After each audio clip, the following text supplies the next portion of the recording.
예, 3월 30일 보내드리고 있는 서종욱의 법대로 2부 시간입니다. 1부에서는 선수 교체가 일어나고 있다 말씀을 드렸습니다. 황상무, 이종섭 거는 이제 그 정리가 되고 새로 이 변수로 등장한 사람 공용훈 그리고 양문석 그리고 박은정, 양문석, 공용훈 이 상황을 지금 살펴봤고 지금 2부에서는 일단 그렇다면은 윤석열, 한동훈이 이 체제가 이 황상무, 이종섭은 논란을 일단 정리를 했습니다. 그러면은 앞으로 이제 어떻게 선거운동을 전개할 것인지를 살펴보기 전에 자, 추락하는 이재명 조국인데 이재명의 개변 하나를 좀 정리를 해보고 가겠습니다.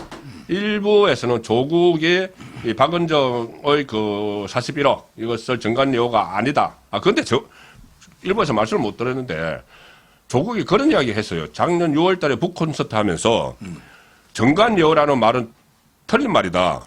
정관비리, 정관범죄라고 해야 된다. 이렇게 이야기를 했었어요. 지금 이제 그게 뭐 조적조, 그러니까 조국의 적은 조국이듯이 조만대장경. 실제 그 이종건, 박은정은 한 몸이라 보면 돼요. 그렇죠. 실제 부부가 일심동체 이 말이 아니고 네. 검찰로서 이게 하나로 다 움직인 거예요. 그렇죠. 그래서 이제 이것도 뭐 정관 범죄다. 정관범죄죠. 그렇죠. 네. 그렇게 봐야 된다는 거예요. 예.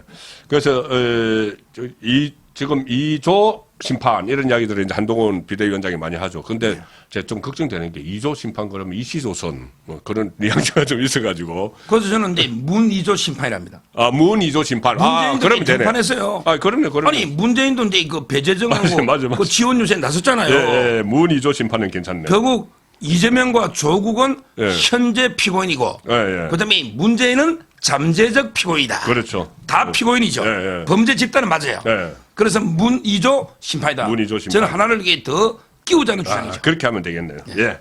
자, 그러면 이재명을 한번 심판을 해보겠습니다. 이재명이 어제 또 법정에 나갔어요. 원래 이 법정에 안 나가면은 그 강제 송환을 한다고 하니까는 이제 다시 법정에 나가기 시작을 했는데 법정에서 이런 이야기도 했습니다.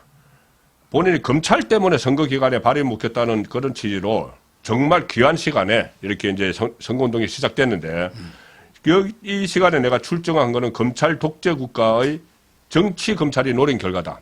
그러면은 검찰에서 선거 기간에 맞춰서 이 법정에 출석하도록 했다는 건데 이거 개변이죠. 우리나라는 이제 그 탄핵주의라 가지고요. 검사가 이제 기소를 제기하면 재판 기소하고 이제 그 재판 기간이 분리가 되는 겁니다. 그렇죠. 이걸 이제 탄핵주의라 합니다. 탄핵주의. 탄핵주의. 요새 뭐 반대는 이제 많이 하고 있어요. 규문주의가 있어요. 반대는? 원님 재판. 원님 재판. 옛날에 이게 원님이 기소해가고 곤장 치가지고 원님이 재판해. 너가 알렸다. 그걸 이제 규문주의라 하고 검찰하고 이제 법원이 분리된 걸 탄핵주의라 합니다. 예, 오늘 또 하나 배웁니다. 자, 그러면 이게 법정 가면 판사가 제일 위에 있고, 그다음에 검사는 변호사하고 피고인하고 동등한 거예요. 같은 밑에 좀 낮은 자리에 이렇게 있죠. 그렇죠. 그러면 이게 모든 재판 진행은 판사가 한다. 그러면 이제 이재명이가 선거 기간 전날도 가죠. 이렇게 가는 거는 전부 이게 김동연 판사의 결정이지. 그렇죠. 검찰과는 전혀 관계 없다. 예. 따라서 이제 이거 출석을 검찰 책임. 이것도 이게 황당무계한 궤변입니다. 예, 그렇죠. 그런데 저번에 법대로 시간에 그 이재명 쪽에 신복한 사람이 그러니까 강제 구인 당하는 모습, 질질 끌려가는 모습을 보여주면 선거에 유리하다 이렇게 이야기를 했다고 하는데 결국은 그게 전략이 다 덜통이 나니까 이번에 출석을 하는 거. 청기가 누설된 거죠. 누설된 거죠. 아마 저희가 그 방송 안 했으면 그냥 안 갔을 것 같아. 그렇죠. 근데 이제 그게 꼼수라는 게 드러나니까 가는데 근데 아직 지켜봐야 될 것 같아. 그게 전날을 갈지. 2번 더 남았죠. 예. 전날. 선거 전날도 재판 갈까? 전날은 안 가도 뭐 바로 구인하러 오기 쉽지 않으니. 그렇죠. 그걸 한번 지켜봐야 될 것입니다. 아직은. 계속 우리가 꼼수를 국민께 알려야지. 그렇죠. 갈 거 아닙니까? 전날도 출석하는 모습을 보여줘야만 심판에 도움되거든요. 그렇죠. 그런데 이제 전날 만약에 안 가면 선거 끝나고 그 다음 길에는 또 강제 구인될 수가 있겠네요. 근데 이거는 선거 끝나버리면 결과에 따라서 이제. 선거 결과에 따라서. 이기버리면 자기 다 된다고 생각하니까. 그렇죠. 이기면 자기 세상이 된다고 생각하니까는. 그래서 져야 됩니다. 자, 그래서 지게 만들려면은, 이제 국민의힘이 힘을 지금 내기 시작했는데, 본격적으로 상황을 정리를 했어요. 자, 황상무 사퇴시켰다. 이종섭 귀국하라고 해서 귀국시켰다. 그런데 기고하니까 또 사퇴하라고 한다. 공수처는 수사 준비도 안 돼서 못 부르겠다고 한다. 그러면은 어쩔 수 없이 자기 희생을 하는 거예요. 예, 사퇴를 했습니다. 사퇴를 했으면은 상황이 끝내야 되는데 다시 이중섭 사퇴로 끝나는 게 아니고 수사해야 된다 말이 나오고 윤석열 책임져야 된다. 윤석열이 사과해야 된다. 이런 말을 막 하는데 이게 일단은 그 이종섭은 사퇴를 하면서 서울에 남아서 호주로 안 가고 끝까지 대응하겠다 이렇게 이야기했어요. 이거는 나는 결백하니까 그러니까 고 최수건 상병 수사 과정에 개입한 게 없으니까는 축사하는데 개입한 게 없으니까는 나는 끝까지 결백을 증명하겠다 이렇게 하면서 일단 배수진을 쳤는데 이 선거에 이제 이 악영향은 사라졌다고 보면 되죠. 이 정도 상황까지 왔으면. 그럼요. 이제 이종섭하고 황상무 논란은 끝났고 네. 이제는 이제 그 양문석과 박은정의 시대라니까요. 예. 두 명이. 예, 양문석과 근데 박은정. 그 이종섭 예. 이 사건은요. 프레임이 두 개가 잘못된 거예요. 자꾸 근데 좌파들은 수사 외압이다. 아, 예. 수사 외압 이러죠. 예. 근데 이거 수사권이 없어요. 수사권이 있어야지 수사에 하는데 왜 하버라지. 지금 경북 지방경찰청에서 수사하고 있습니다. 그러니까 이 군대 헌병이 수사권이 없어요. 그렇죠. 군에서 군사법이 바뀐 거예요. 바뀌었어. 그러니까 군에서 일어나는 사건 중에서 이 어떤 사망 사건 하고 사망 그다음에 사건, 성범죄, 성범죄는 경찰 일반 경찰. 그렇죠. 군 안에서 하면은 자기들끼리 이렇게 뭐 축사하고 왜곡할 수가 있으니까 이 상황 보고만 해서 경찰로 이첩을 하게 돼 있으니까는 이 수사단은 군 수사단은 수사권이 없는 거죠. 수사권도 없고 예. 그다음에 그 외압이라 했잖아. 예. 예를 들어 이제 그 우리 선배님도 기자 출신인데 예. 이 초짜 기자가 그 기사를 써왔어. 근데 위에 부장이 봤더니 야, 이 고쳐. 이거 고쳐. 체크해봐. 데스킹. 예, 데스킹 이게 거죠. 외압입니까? 정당한 지시입니까? 업무죠, 업무. 업무잖아. 예. 아니 군대는 대통령이 군 통수권자야. 그렇죠. 그다음에 국방부 장관이 군정 군력권이 다 있어요. 네. 그다음에 이제 참모총장과 합참이 군령 군정이 나뉘잖아. 그다음에 이제 밑에 차단장 예. 뭐 있고 그 쭉쭉 내려가고 있죠. 예. 그러면 이 국방부 장관이 헌병대한에게 지휘하는 게 외압이 아니잖아요. 그렇죠. 정당한 지휘 라인입니다. 데스킹 본 거네. 지휘 데스킹. 라인. 야 기자 그 여기 비교 잘하셨네. 그러니까 기자가 가서 취재해서 기사 써왔는데 이 위에 있는 데스크한테는 다 보이거든요. 이게 뭐가 잘못됐는지. 근데 문제는 그래 해도 되는데 이종섭 장관이 빼라고 지시한 적이 아예 없어. 그렇죠. 지시한 적도 없고 네. 저는 지시했다 하더라도 정당한 업무 지시니까 외압은 아니라는 거예요. 수사권도 없고 네. 그러니까 세 가지 수사권이 없다. 네. 그다음에 외압이 아니다. 네. 그다음에 아예 지시한 자체가 없다는 거 빼라고 장관이 그렇죠. 이 얼마나 억울한 일입니까? 네. 그럼에도 불구하고 이종섭 장관이 네. 정말 우리 선거 절박하니까 네. 본인이 희생하며 사퇴했잖아요. 네. 이제는 이제 뭐 좌파들이 또 뭐 헤맸어야지 어쩌니 늦었다 만시있다 떠들어도 그러니까. 네. 이제는 이제 이슈는 완전히 사라졌다. 네. 이렇게 봅니다. 그렇습니다. 자, 이 이슈는 사라졌고 그런데 저는 이번 이 상황을 보면서 윤석열 대통령이 지금 한동훈 비대위원장에게 이 상당히 힘을 실어준다는 느낌을 받았거든요. 지금 최근 일부 어떤 보수 진영에서는 보수 우파 진영 안에서도 여전히 양쪽이 갈등이 있는 것처럼 막 이야기를 하는데 저는 지금 황상무도 사퇴시켰고 이종섭 또 이 사퇴를 해야 된다고 한동훈 비대위원장이 건의를 하니까 현장에 있는 그 현장에서 뛰는 그러니까 또 사퇴를 시켰어요. 그리고 그 전에도 보면은 많은 것을 그 한동훈 비대위원장이 막 양보를 했거든요. 또 특히 윤석열 대통령을 보좌를 했던 용산 참모들이나 이 장차관들도 이번 공천 과정에서 전혀 혜택을 못 받았는데 이걸 다 수용을 하고 하는데 상당히 지금 힘을 실어주고 있다고 봐야 되겠죠. 그렇습니다. 네. 지금 이제 누가 뭐니 해도 이제 두 분은요 네. 절박한 거예요. 이번에 총선에 진짜 두 분 다 절박합니다. 거의 뭐 운명이 달려 있다 봐야 돼요. 예. 그래서 이제 그 강력하게 저는 운명 공동체라는 표를 썼고 예. 그다음에 그 원팀이고요.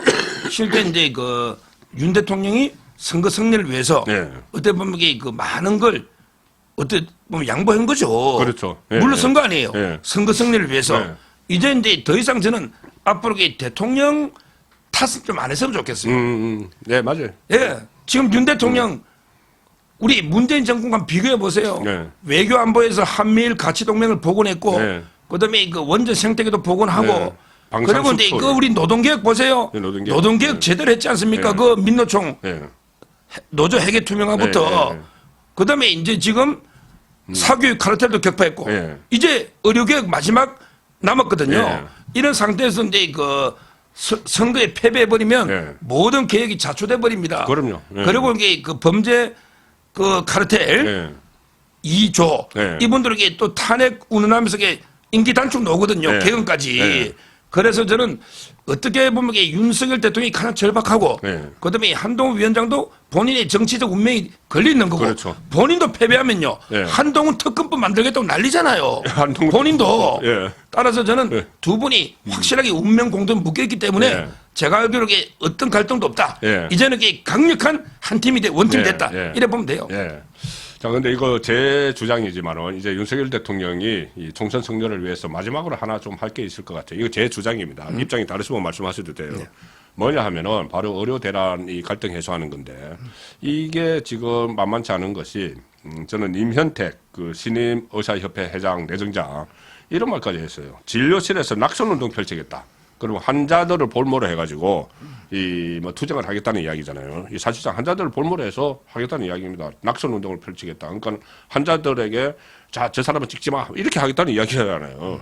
이 어처구니 없는 일이 벌어지고 있는 상황에서 어떤 해결을 해야 된다고 보는데 저는 한 다음 주쯤에는 이 한동훈 비대위원장을 통해서라도 한독수 국무총리 한동훈 비대위원장을 통해서라도 단계적인 정원 단계적인 정원, 지금 2,000명 일시적으로 하는 게 아니고, 그 정도 아는 거래에서 이것을 매듭을 지으면은, 여론이 좀, 왜 그러냐면 처음에는 이게 2,000명 정원에 한 70%가 찬성을 했는데, 시간이 오래되면서 피로감을 느끼고, 그러니까 환자들이 불편을 계속 느끼니까는, 지금은 그 여론이 좀 너무 장기화돼서 빨리 해결해야 된다는 쪽으로 가기 때문에, 이 단계적 정원안 정도로 정리를 해주면 어떨까 싶은데, 그 의견은 어떠세요? 그렇죠. 물론 이제 그 처음에는 이제 압도적으로 찬성을 했고 한 70% 이상 찬성. 그다음에 이제 장기화되면서 이제 국민이 불안하고 불편하니까 예. 조금 이게 지지 여론이 좀 낮아졌죠. 예, 예. 근데 지금은 조금 다시 좋아지고 있어요.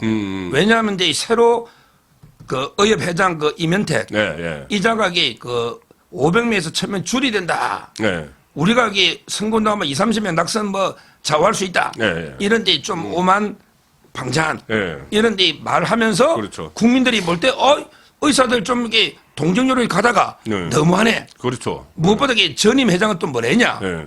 크크크크크 하면서 아, 내가 그러니까요. 이게 전공이 처벌 못할 줄 알았다. 예, 예, 예. 이렇게까지 예. 조롱했습니다. 예. 이러면서 이게 여론이 다시 의사들에 대해서 이제 비판적으로 예. 돌아선 면이 일부 있어요. 예. 그런 이제 우리한테 좋은 점인데. 예. 근데 문제는 그래도 이게 끝까지 가면 안 되잖아요. 그러니까. 이거는 어느 한쪽이 완성하고 어느 한쪽이 완패하면 후유증이 큽니다. 예. 후유증이 커요. 의사들도 이게 우리 자유파의 강력한 우군 세력입니다. 그렇죠. 의사 숫자도 있지만 예. 또 이게 가족들도 있고 예, 예. 뭐 현실적으로 보면 이게 표도 좀 됩니다. 오피니언 리더들이 많아요. 그러니까. 그 주변 사람들이. 일부에서 이게 안철수 의원이 고전하는 게 분당의 의사들이 많이 산대. 아니 분당이 좀 의사들 많이 살아요. 그렇겠죠. 예, 실제 예. 다 1000표 차로 좌우되니까. 분당에 전무직에 종사하는 사람이 많이 살고 일산 이쪽으로는 기자들 많이 살고 뭐 그런 이야기 있습니다. 그래서 제 생각에는요.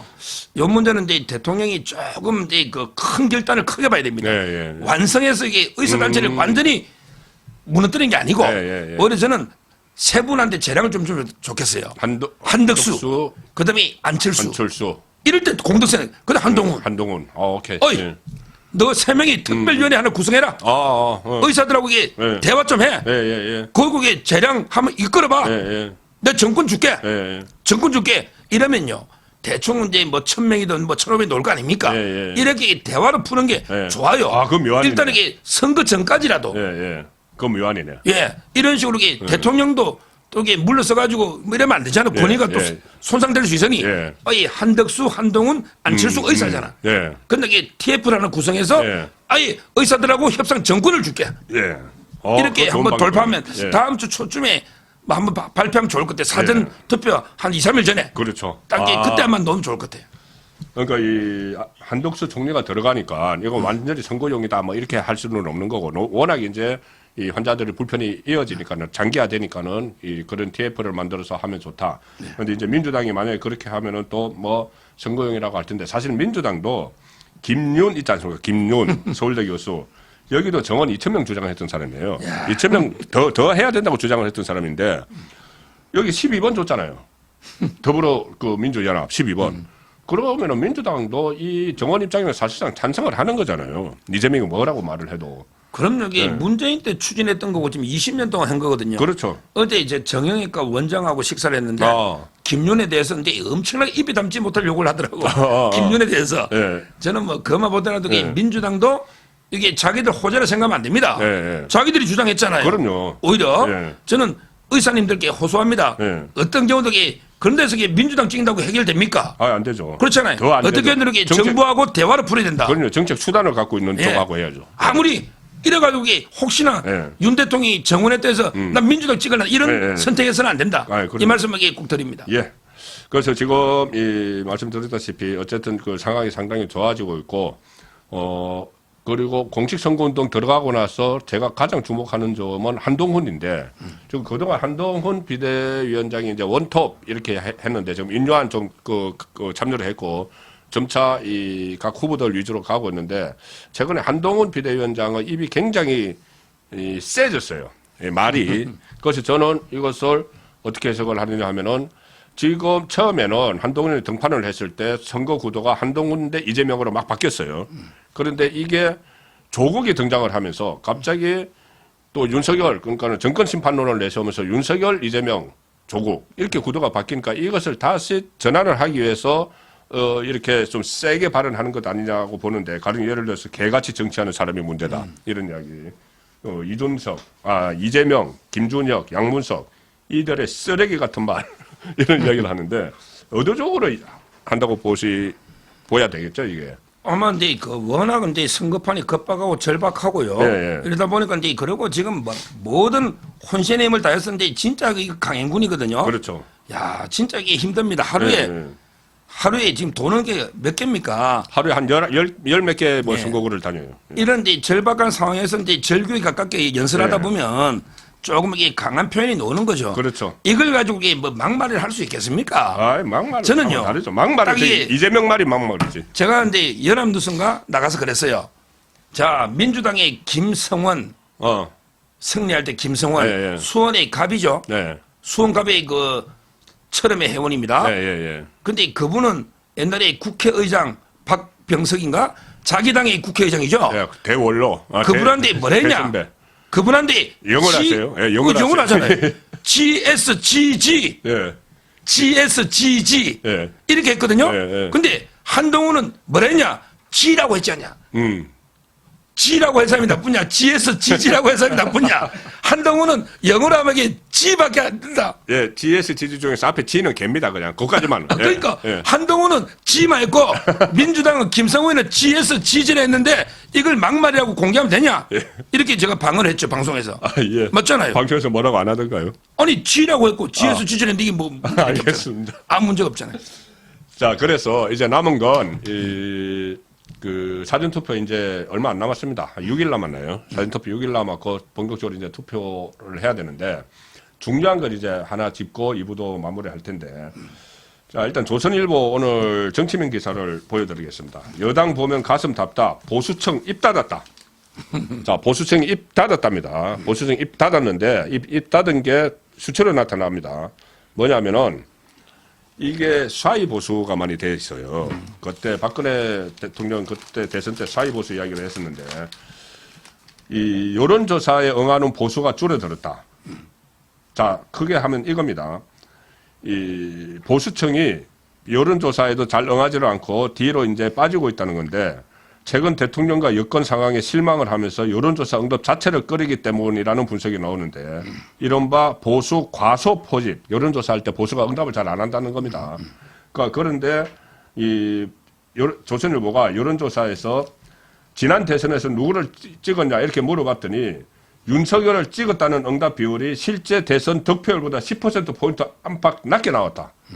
한 10%포인트는 자기가 윤석열 찍어놓고는 난 윤석열 안 찍었어. 이렇게 이야기한다는 거예요.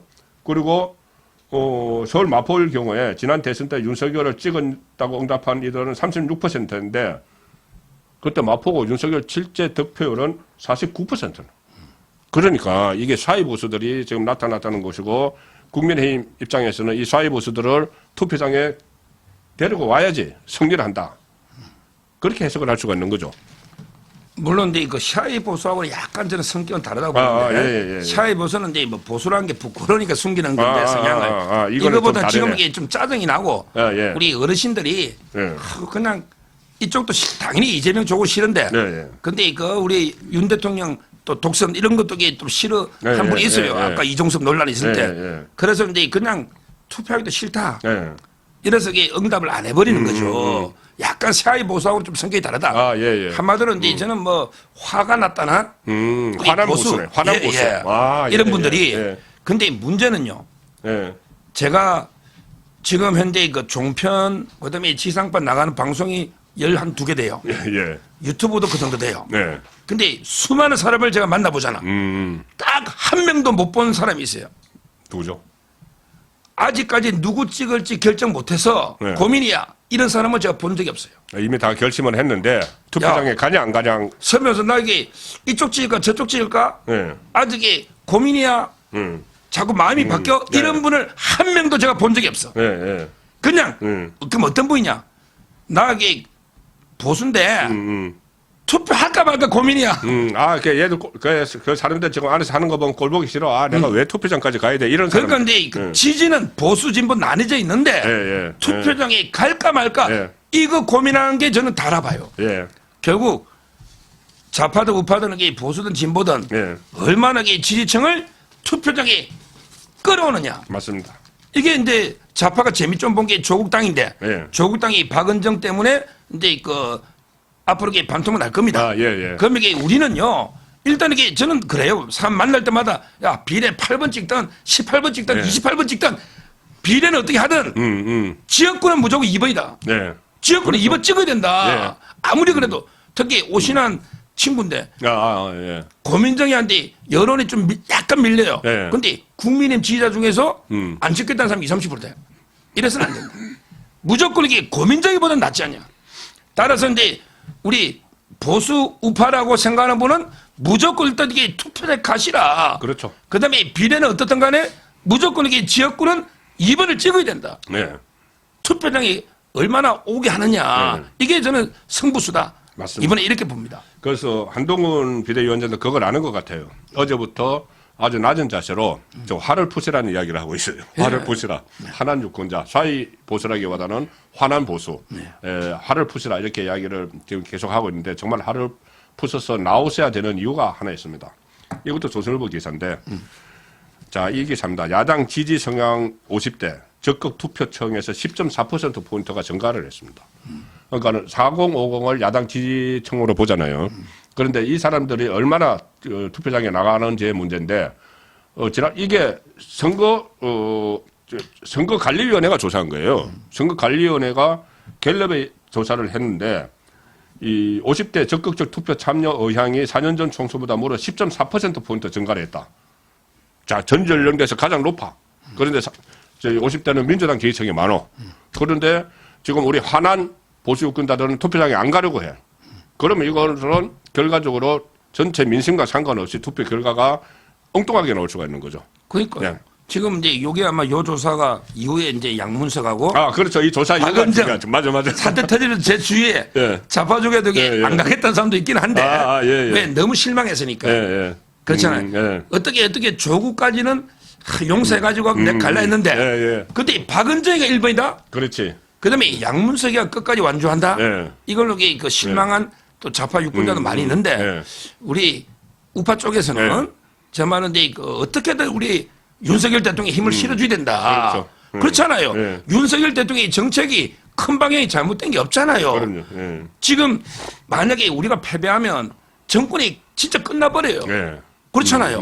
그럼 이게 국가적으로도 불행하고 맞습니다. 어떻게 되겠습니까? 그리고 범죄자가 활개치면서 조국이나 이재명이가 전에 이야기했잖아. 비법률적인 방법으로 사법 리스크를 돌파해서 자기들에게 탄핵해서 권력만 뺏어오면 자기 사법 리스크를 벗는다 생각하는 거죠. 이걸 이렇게 막아야 안 되겠습니까? 그렇습니다. 나라를 우리 대한민국을 살려야 되지 않겠습니까? 무조건 이게 투표는 가야 된다. 저는 아무리 고령 연세 드신 분도 휠체어 타고 가야 되고 다 가야 된다 봐요. 맞습니다. 2012년 대선할 때 그때 박근혜 후보와 문재인 후보가 팽팽하다가 나중에는 이제 박근혜 후보가 조금 밀린다는 지금 상황하고 비슷해요. 그 상황이 있었을 때 영남을 중심으로 60대 이상 그 유권자들이 이 잘못하면 문재인한테 나라가 넘어가면 큰일 난다. 그래서 수도권에 있는 자녀들한테 일제히 막 전화를 하는 그런 상황이 있었는데 이번에도 그런 분위기가 좀 필요할 것 같습니다. 그리고 이 한동훈 비대위원장이 이야기했다시피 정말 하를 푸시라. 그리고 범죄자들에게 지배당할 수는 없지 않느냐. 예, 그 말을 이번 총선에서 좀 모두가 좀 새겨야 될 것 같습니다. 마지막으로 예. 한 말씀만 드리면 예. 지금 이제 아까 제가 그랬잖아요. 이재명과 조국은 이제 비법률적인 방법으로 사법 리스크를 돌파하겠다. 네.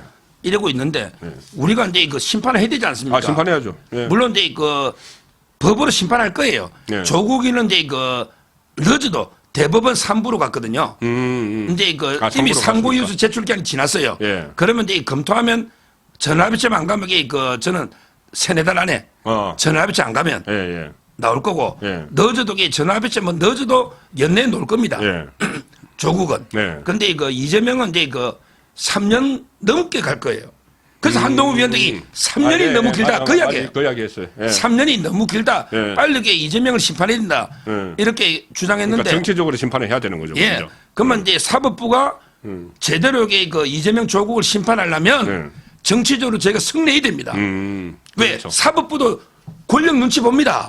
예. 그러니까 이제 판사들도 권력 눈치 봐요. 예, 예. 이번에 총선 우리가 이기버리면 판사들이 가벼운 마음으로 예. 이재명 조국을 심판하거든요. 3년 전에 이재명을 심판을 하고 예. 조국도 지금 3부가 4명이잖아요. 예. 한 명만 반대를 하면 이게 전원 합의체로 가면은 전원 합의체에서 시간을 막 1, 2년 걸잖아요. 예. 그러니까 한 명도 반대하지 못하도록 3부에서 끝내도록 하려면은 정치적 심판을 먼저 해야 돼요. 그래서 제가 주장하는 게 링컨 대통령이 예. 링컨 대통령이 투표는 네. 탄환보다 강하다. 무엇보다요? 탄환. 탄환. 투표는 발음은 경상도 분이라서 발음이 탄환. 총알. 예. 총알. 예. 보다 강하다. 아. 이 말은 우리가 칼로 테러할 수는 없잖아요. 그렇죠.